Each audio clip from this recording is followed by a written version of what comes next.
মুখ্যমন্ত্ৰী গৌৰৱ গগৈৰ পাকিস্তান লিংক সন্দৰ্ভত উদ্বোধন কৰা সংবাদমেলৰ পিছতেই যোৰহাটত গৌৰৱ গগৈৰ বিৰুদ্ধে উত্তাল প্ৰতিবাদ।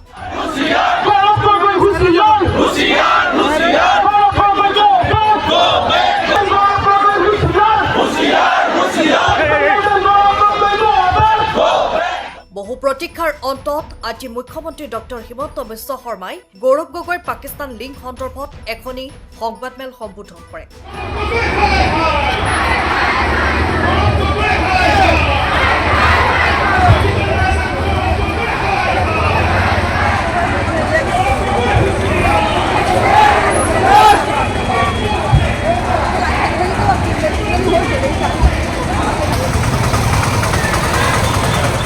আৰু সংবাদমেলযোগে কিদৰে যোৰহাটৰ সাংসদ গৌৰৱ গগৈ পাকিস্তানৰ লগত লিংক আছে সেই কথা সদৰি কৰে। ইফালে সংবাদমেল শেষ হোৱাৰ কিছু সময়ৰ পিছতেই যোৰহাটৰ ৰাজপথত গৌৰৱ গগৈৰ বিৰুদ্ধে ৰেলী উলিয়াই উত্তাল প্ৰতিবাদ সাব্যস্ত কৰে।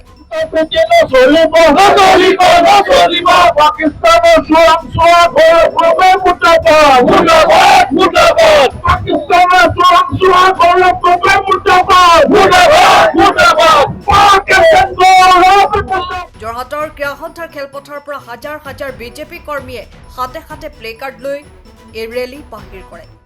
গৌৰৱ গগৈ হাই হাই, গৌৰৱ গগৈ গো বেক, পৰিয়ালৰ 4জন সদস্যৰ 3জনে বিদেশী আদি শ্লোগানেৰে উত্তাল কৰি তোলে যোৰহাটৰ ৰাজপথ।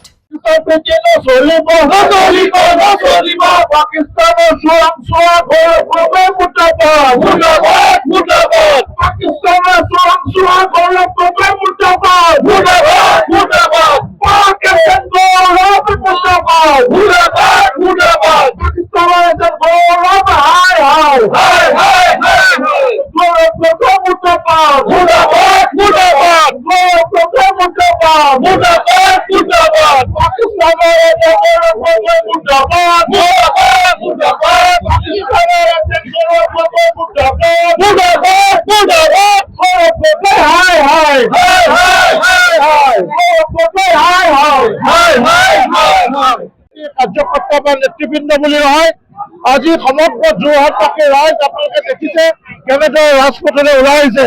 ৰাইজে কেতিয়াও নিবিচাৰে তেওঁলোকৰ যিজন জনপ্ৰতিনিধি সেইজন বিদেশী ৰাষ্ট্ৰৰ, আমাৰ শত্ৰু ৰাষ্ট্ৰৰ এজন চোৰাংচোৱা হওক। ৰাইজে কেতিয়াও নিবিচাৰে, ভোটদাতা ৰাইজে নিবিচাৰে তেওঁলোকৰ সাংসদজন দেশদ্ৰোহী হওক। ৰাইজে কেতিয়াও নিবিচাৰে তেওঁলোকৰ জনপ্ৰতিনিধিজনৰ পৰিয়ালৰ সকলো সদস্য বিদেশী হওক। কিন্তু আজি গৌৰৱ গগৈ ডাঙৰীয়াই এই কথাকেইটা সিদ্ধ কৰি দিলে, প্ৰমাণ কৰি দিলে। গৌৰৱ গগৈ 4জনীয়া পৰিয়ালৰ 3জনে আজি বিদেশী। তেওঁৰ পত্নী আৰু তেওঁৰ পাকিস্তানৰ লগত কি মধুৰ সম্পৰ্ক আছে। পাকিস্তানৰ এজেণ্ট হিচাপে 2013 চনৰ পৰা তেওঁলোকৰ সমগ্ৰ পৰিয়ালটোৱে কেনেদৰে কাম কৰি আছে সেই কথাবিলাক আজি প্ৰমাণ হৈছে। কংগ্ৰেছে চেষ্টা কৰিব ইয়াক গাপ দিবলৈ, কিন্তু আমি ভাৰতীয় জনতা পাৰ্টীৰ কাৰ্যকৰ্তা বা আমাৰ যোৰহাটৰ সাধাৰণ ৰাইজে গৌৰৱ গগৈ ৰাজহুৱা জীৱনত নিবিচাৰে। গৌৰৱ গগৈ আমাৰ এটাই স্পষ্ট কথা, হয় গৌৰৱ গগৈ ৰাজহুৱা জীৱনত থাকক, নহলে পাকিস্তানৰ এজেণ্ট হিচাপে তেওঁ বেতনভোগী হৈ তেওঁ কাম কৰক।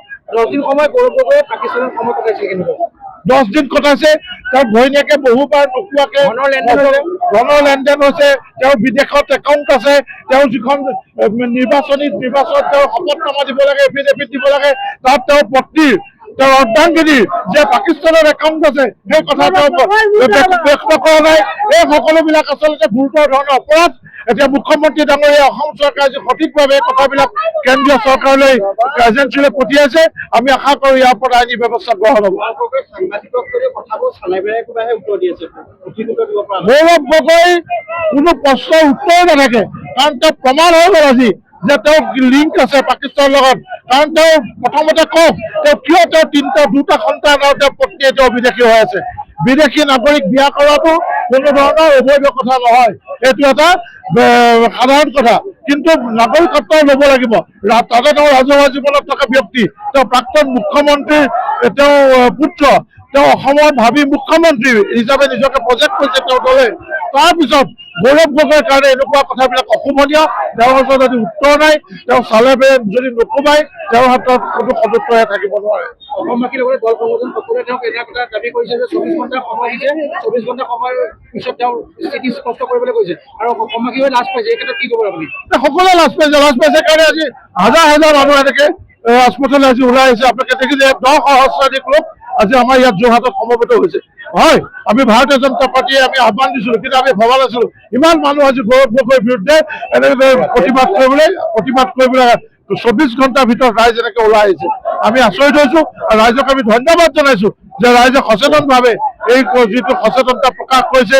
এজন দেশদ্ৰোহী, এজন পাকিস্তানৰ এজেণ্টৰ বিৰুদ্ধে ৰাইজে নিজৰ প্ৰতিবাদ সাব্যস্ত কৰিছে। 4জনীয়া সদস্যৰ ভিতৰত 3জনে বিদেশী। 3জনে বিদেশী, সেই কথা আপোনালোকে ইয়াত প্লে কাৰ্ডো দেখিব। সময়ৰ খবৰ সময়ত পাবলৈ ফ'ল' কৰক টাইম অফ আছাম।